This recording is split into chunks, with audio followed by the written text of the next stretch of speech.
I've been sent on a different job. I'm at an airport, as you can quite clearly see, because there's hangars and terminal buildings and all the other things going on. It is Joan Allen related, it is metal detecting related, but it's got a bit of an aviation twist to it. So follow me, we're going to go and have a look at what else Joan Allen's been getting up to.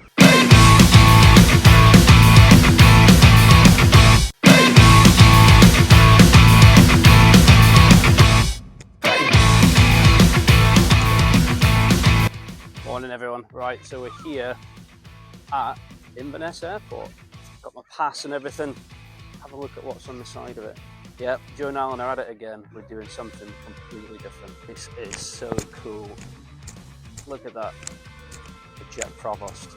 And the guy we're here to meet, he actually flies this thing, along with the other aircraft we're having a look at. I wonder if they'll let me have a go with that.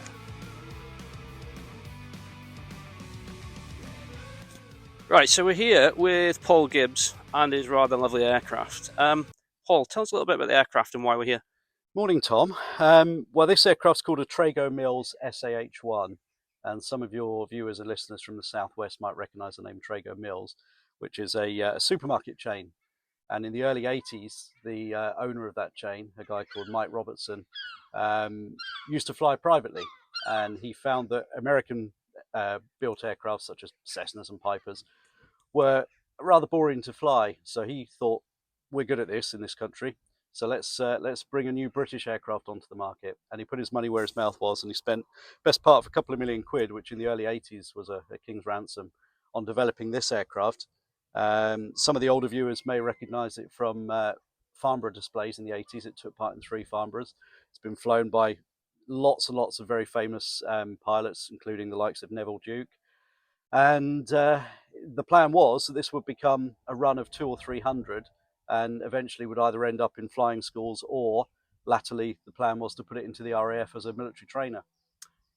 And they tried a couple of times for a contract, but unfortunately lost out on both occasions to other aircraft types, mainly because they felt that the production wouldn't be able to run at the rate required to get as many produced. So my understanding is this is the only one in existence. Yeah, so because of the issues with the losing out on the military contracts, and also you probably remember there was quite a bad recession in the 80s. That all sounds familiar, doesn't it? The financial situation was becoming quite perilous on this project. So in the end, Trago Mills finally pulled the plug with just the one airframe completed. And this aircraft had, at the time of stopping the project, around 1,500 hours flown. But sadly, they didn't make any more until the early 90s, when a Danish company picked up the design, and they made 2 or 3 others, but they changed the design fairly significantly, which unfortunately resulted in a heavier aircraft that performed less sprightly than this one did, and was getting away from the original design. So explain to us what your role is with this aircraft, Paul, and why do we have Joan Allen stickers on the side of your aircraft? Good question, Tom. I bought this aircraft just over 3 years ago. I was lucky enough at the time to have a decent job working in China, flying for a living, just prior to COVID. And one of the things I'd always wanted to do was to make flying more available to people that are less fortunate than myself, and show them what light aircraft and light aviation can do for them. Basically, it could be a mood lifter in a big way, especially in the beautiful Highlands where we are now. So this aircraft lends itself beautifully to giving people air experience flights. You can see by the width of the cockpit, this beautiful bubble canopy, and just the feel and the friendly look of the aircraft. It works great to give people their first experience of light aircraft flying. And I've flown, sadly, I've flown terminally ill people, given them their last ever flight. I've flown kids, some of which have got either behavioural difficulties or on some occasions autistic children. And everybody has gone away with a smile on their face. And I'm pleased to say that the one sick bag fitted has never been used. That's the original sick bag. Not yet. Not yet. But as for Joan Allen, I have been invited for the last 2 years to attend air shows down in England. One being the Royal Air Force Air Show at Cosford, and the other being the biggest air show in Europe, at Fairford in Gloucestershire. And in order to attend these events, it does cost a fairly large chunk of money. Now, we've got the fuel costs of getting down there. Some of the events expect you to pay your own accommodation because it comes out of their charity money if they have to pay for everybody's rooms. So all these things really add up to the cost. And the cost of attending these events over the course of a year runs to... Now, Luke Mahoney from Joan Allen was intrigued by this and very kindly offered to provide some corporate support in return for his lovely logo on the side of the aircraft to get the Joan Allen name out there. And here we are. Now, I am a detectorist, like probably most of you watching now.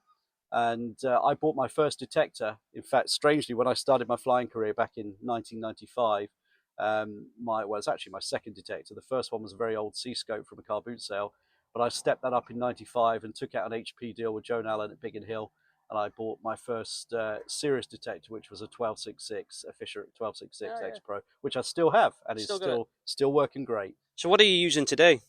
So nowadays, I'm, if I can say it, I'm using a Deus. We'll edit that bit out. And I love the Deus, but the club that I belong to certainly seems to be going the way of Minelab, so I'm sure my next detector will probably end up with Minelab written on it. Yeah, Minelab are sort of leading the way at the moment with all their new machines that they're releasing. So obviously this is for charity and for fun. What's your day job, Paul? I fly at the same airfield we're stood at now, Inverness, and I work for a company just based behind us there called Air Task, and we've got a contract with the Scottish Government flying twin turboprop aircraft. We've got 2 of them over the sea, carrying out maritime patrols, primarily fisheries patrols, but we do have other roles that creep in occasionally as required by other government agencies. But a lot of low-level whizzing around the back of boats and logging data and just checking for compliance with maritime law. Excellent. So lastly then, before I let you go, and I'm sure you're busy, I'm heading down to Yorkshire straight after this. Is there any chance you can drop me off? Do you know what? I'd love to say yes, but actually this thing is currently out of airworthiness check. I'm just waiting for the paperwork to come back. I had it done last week, and we're looking at probably Monday before it's back. So if you wait until Monday, I'll drop you off. So it looks like I'm driving then. You're driving. Fantastic. Thanks, Paul. All right, Tom. Thanks.